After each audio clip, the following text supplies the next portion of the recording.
প্রযুক্তির আধুনিকতা কাকে বলে আজকের ভিডিওতে আমি আপনাদেরকে কিছুটা দেখানোর চেষ্টা করব। ভিডিওটা মনোযোগ সহকারে দেখতে থাকুন। দেখুন, এই মেয়েটা একটা রোবট কুকুর সাথে করে একটা দোকানে নিয়ে এসেছে। এরপরে ও দোকান থেকে বিভিন্ন রকম জিনিসপত্র কিনে এই রোবট কুকুরের পিঠের উপরে রেখেছে। এখন এই রোবট কুকুরটা এই ভারী জিনিসগুলো বহন করে বাসা পর্যন্ত নিয়ে যাবে।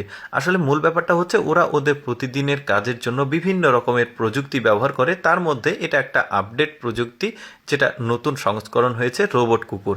এই রোবট কুকুরটাকে খুব বেশি সময় কিন্তু টেনে হেঁচড়ে নিয়ে যেতে হবে না। এখন স্বয়ংক্রিয়ভাবে সে এখন চলাচল করবে, বাসা পর্যন্ত যাবে। তবে এই জন্য তাকে একটা রিমোট কন্ট্রোল ব্যবহার করতে হবে।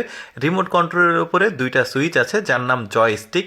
এখন ওই জয়স্টিকটা ডানের দিকে নিলে কুকুরটা ডানে যাবে, বামের দিকে নিলে বামে যাবে, সামনের দিকে নিলে সামনে যাবে। তারপরে বাসায় আসার পর দেখুন একটু দেখাচ্ছে কতটা ওজন বহন করতে পারে এই রোবট কুকুরটা।